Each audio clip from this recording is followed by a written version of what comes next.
Capítulo sexto. Llegó el verano. Rubón vivía en una calma absoluta.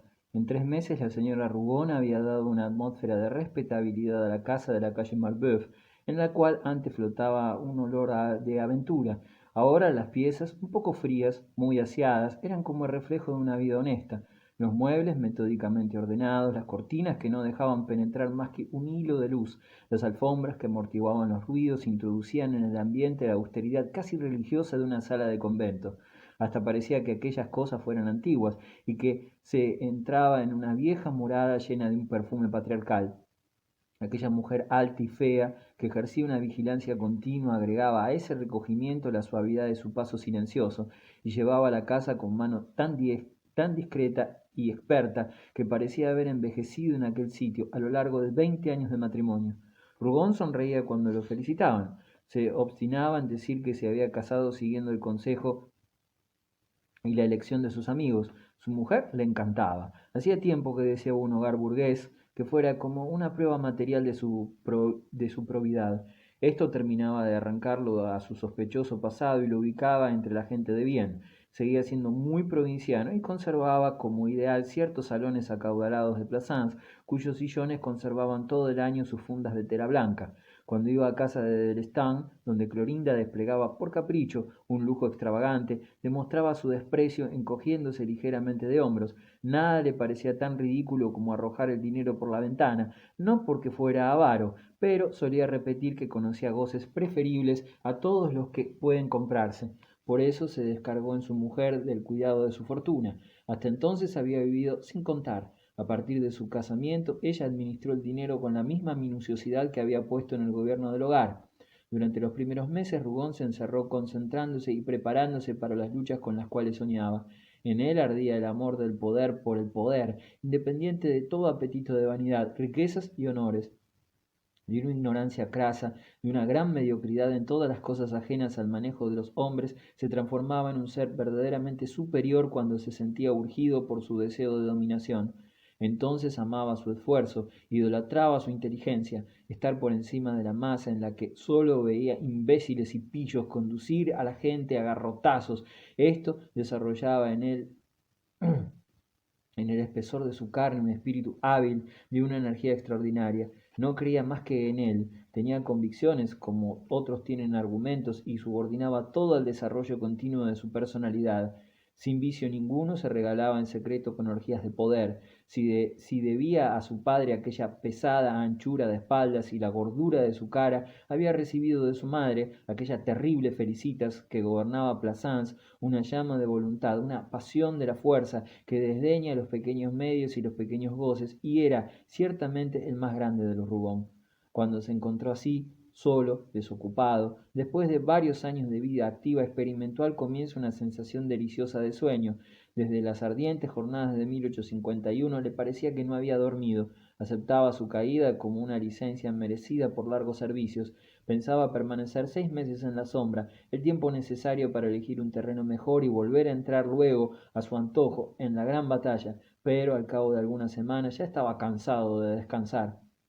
Nunca había tenido una conciencia tan clara de su fuerza. Ahora que no los empleaba, su cabeza y sus miembros le incomodaban, y se pasaba días enteros paseándose por el fondo de su estrecho jardín, dando bostezos formidables, como uno de esos leones enjaulados que desperezan enérgicamente sus miembros entumecidos. Entonces comenzó para él una odisea, una odiosa existencia, ocultando cuidadosamente el tedio aplastante que le causaba. Era un hombre sencillo y decía estar contento de encontrarse fuera del lodazal, pero sus pesados párpados se alzaban a veces acechando los acontecimientos para volver a caer sobre la llama de sus ojos, en cuanto alguien lo miraba. Lo que lo sostuvo fue la impopularidad que sentía cercarle.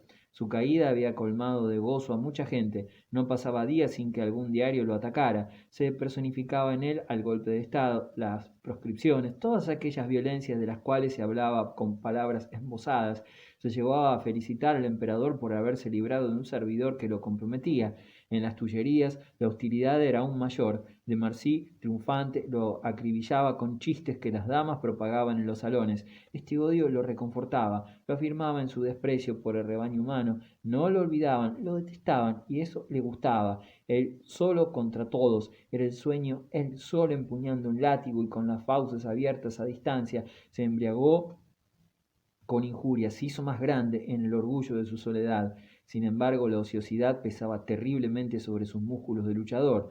De haberse atrevido, hubiera empuñado una pala para acabar un rincón de su jardín. Emprendió un largo trabajo, el estudio comparado de la Constitución inglesa y de la Constitución imperial de 1852, teniendo en cuenta la historia y las costumbres políticas de ambos pueblos. Se proponía demostrar que la libertad era tan grande en Francia como en Inglaterra. Después, cuando reunió la documentación y quedó completa la búsqueda de datos, tuvo que hacer un esfuerzo considerable para tomar la pluma. De buena gana hubiera defendido su tesis ante la Cámara, pero redactarla, escribir una obra, cuidar cada frase le parecía una tarea enorme, sin utilidad inmediata. El estilo le había molestado siempre, por eso lo desdeñaba. No pasó de la 10ª página. Por otra parte, dejó sobre su escritorio el manuscrito comenzado, aunque no agregara 20 líneas por semana. Cada vez que lo interrogaban sobre sus ocupaciones, respondía exponiendo su idea extensamente y dando a la obra una inmensa importancia. Era la excusa tras la cual ocultaba el horrible vacío de sus días. Transcurrían los meses y él sonreía con serena sencillez.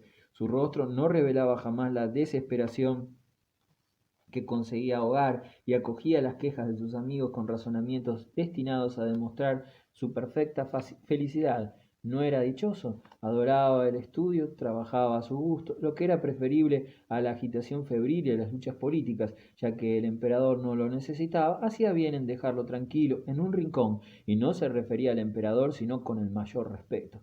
Sin embargo, declaraba a menudo que estaba dispuesto a una señal de su señor a retomar la carga del poder, pero agregaba que no daría ni un solo paso para provocar aquella señal.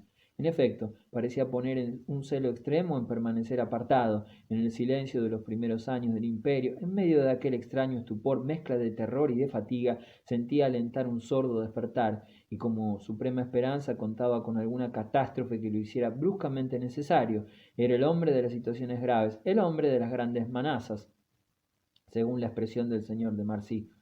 El domingo y el jueves la casa de la calle Marbeuf se abría a los amigos íntimos que iban a conversar en el gran salón rojo hasta las 10:30 de la noche, hora en que Rougon los despedía implacablemente. Decía que las veladas largas taponan el cerebro. A las 10 en punto la señora Rougon servía el té, como una ama de casa atenta a los menores detalles. No había más que 2 fuentes de masitas que nadie tocaba. En el mes de julio de aquel año, el jueves que siguió a las elecciones generales, todo el clan se encontró reunido en el salón a las 8 de la noche. Las damas, la señora Bouchard, la señora Charbonnel y la señora Correur, sentadas junto a una ventana abierta para respirar las pocas bocanadas de aire fresco que venían del estrecho jardín, formaban un círculo en medio del cual el señor de Cocorel relataba sus calaveradas de Plassans, cuando se marchaba por 12 horas a Mónaco, pretextando una cacería en casa de un amigo. La señora Rougon, vestida de negro, semioculta tras un cortinado, no escuchaba. Se levantaba suavemente y desaparecía durante cuartos de horas enteros. También se encontraba con las señoras el señor Charbonnel, sentado al borde del sillón, estupefacto al escuchar a un joven respetable confesar semejantes aventuras. En el fondo de la pieza, Clorinda permanecía de pie, escuchando, distraída, una conversación sobre las cosechas entre su marido y el señor Belluin. Vestida con un traje de seda cruda, muy recargado de cintas pajizas, golpeaba suavemente con su abanico la palma de su mano izquierda, mirando fijamente el globo luminoso de la única lámpara encendida en el salón. Sentados ante una mesa de juego, iluminada por la luz amarillenta, el coronel y el señor Bouchard jugaban al piquet, mientras Rougon, en una esquina del tapiz verde, hacía solitarios, descubriendo las cartas con aire grave y metódico, interminablemente. Era su entretenimiento favorito de los domingos, y los jueves una ocupación para sus dedos y su pensamiento. ¿Y va a resultar? Preguntó Clorinda, que se aproximó sonriendo. Siempre resulta, respondió Rougon tranquilamente. Clorinda permaneció frente a él, del otro lado de la mesa, mientras Rougon disponía las barajas en 8 montones. Cuando retiró todas las cartas de 2 en 2, Clorinda prosiguió. Tiene razón, siempre resulta. ¿En qué pensó? Por él alzó lentamente la vista, Pero él alzó lentamente la vista como asombrado de la pregunta y contestó, en el tiempo que era mañana, y volvió a extender las cartas. Stan y el señor Bedouin habían dejado de hablar. En el salón solo se oía la risa perlada de la encantadora señora Bouchard. Clorinda se acercó a una ventana y permaneció allí un instante, mirando el caer de la noche. Luego, sin volverse, preguntó, ¿hay noticias de ese pobre señor Camp? Recibí una carta, contestó Rougon. Lo espero esta noche. Entonces se habló de la desventura del señor Camp. Durante la última sesión había cometido la imprudencia de criticar muy acerbamente un proyecto de ley presentado por el gobierno. Este proyecto de ley, que creaba en un departamento vecino una competencia temible, amenazaba con arruinar sus altos hornos de Versailles. Sin embargo, no creía haber excedido los límites de una legítima defensa cuando, a su regreso a Deux-Sèvres, a donde se dirigía para vigilar su elección, supo por boca del propio prefecto que ya no era candidato oficial, dejaba de ser persona grata y el ministro acababa de designar a un procurador de Niort, hombre muy mediocre, era un verdadero masazo. Rougon daba detalles cuando entró el señor Khan, seguido de Dupuisat. Ambos habían llegado en el tren de las 7 y no se habían demorado más que el tiempo necesario para comer. Bueno, ¿qué opinan ustedes? Dijo el señor Khan en mitad del salón mientras todos lo rodeaban. Resulta que ahora soy un revolucionario. Dupuisat se había echado en un sillón con expresión cansada. Bonita campaña, exclamó. ¡Qué lodazal! Es como para asquear a las personas decentes. Pero el señor Khan tuvo que contar el asunto detalladamente. Cuando desembarcó en Deux-Sèvres, sintió cierta turbación en sus mejores amigos. En cuanto al prefecto, el señor de Langlade era un hombre de costumbres disolutas, quien acusaba de entenderse con la mujer del procurador de Niort, el nuevo diputado. Sin embargo, este Langlade le hizo conocer su caída de una manera muy amable, fumando un cigarro, a los postres de un almuerzo en la prefectura, y relató la conversación del principio al fin. Lo peor era que ya se estaban imprimiendo sus afiches y sus boletas. En el primer momento la ira lo ahogó, a tal punto que quiso presentarse a pesar de todo. Ah, si usted no nos hubiera escrito, dijo Dupuisat volviéndose hacia Rougon, le habríamos dado una buena lección al gobierno. Rougon se encogió de hombros y contestó displicentemente, en tanto barajaba las cartas. Habrían fracasado y quedarían comprometidos para siempre. Vaya lo que habrían ganado. Yo no sé de qué está hecho usted, exclamó Dupuisat poniéndose bruscamente de pie con gestos buribundos. Yo declaro que el de Marcy ese empieza a calentarme. A golpear a nuestro amigo Khan es a usted a quien le ha querido alcanzar. ¿Leyó las circulares del personaje? ¡Ah! Está haciendo unas selecciones magníficas, a fuerza de frases. No sonría. Si usted hubiera estado en el Ministerio del Interior habría llevado las cosas con un criterio un poco más amplio. Y cuando Rougon lo miraba sin dejar de sonreír, añadió con mayor violencia. Estábamos allí y vimos todos.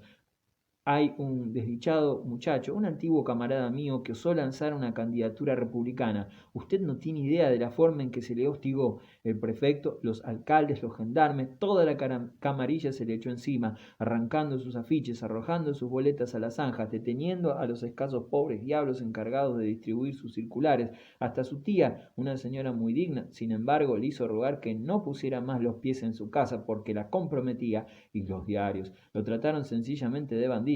Las mujeres del pueblo se persignan ahora cuando lo ven pasar. Respiró ruidosamente y prosiguió después de echarse nuevamente en un sillón. No importa que de Marcy haya obtenido la mayoría en los departamentos, eso no impidió que París eligiera 5 diputados de la oposición. Es el despertar, que el emperador deje el poder entre las manos de ese petimetre de ministro y de sus prefectos de alcoba que, para acostarse libremente con las mujeres, envían a los maridos a la cámara, y el imperio sacudido amenazará con derrumbarse. Yo estoy encantado de las elecciones de París. Considero que nos venga a todos. ¿Y si usted hubiera sido prefecto? Preguntó Rougon con su aire apacible, con una ironía tan fina que plegaba apenas las comisuras de sus gruesos labios. Dupuisat mostró sus blancos dientes desparejos, sus endebles puños de niño enfermo apretaban los brazos del sillón como si quisiera retorcerlos. ¡Ah! Murmuró, si yo hubiera sido prefecto. Pero no terminó la frase. Se apoyó contra el respaldo diciendo, no, esto es repugnante. Además, yo siempre he sido republicano. Entretanto, frente a la ventana, las señoras callaban, con el rostro vuelto hacia el interior del salón para escuchar, mientras el señor de Cocorel, empuñando un ancho abanico, sin decir nada, abanicaba a la bonita señora Bouchard, muy lánguida ella, con las sienes húmedas bajo los cálidos vaos que venían del jardín. El coronel y el señor Bullard, que acababan de recomenzar una partida, cesaban de jugar por momentos, aprobando o desaprobando lo que se decía con un movimiento de cabeza.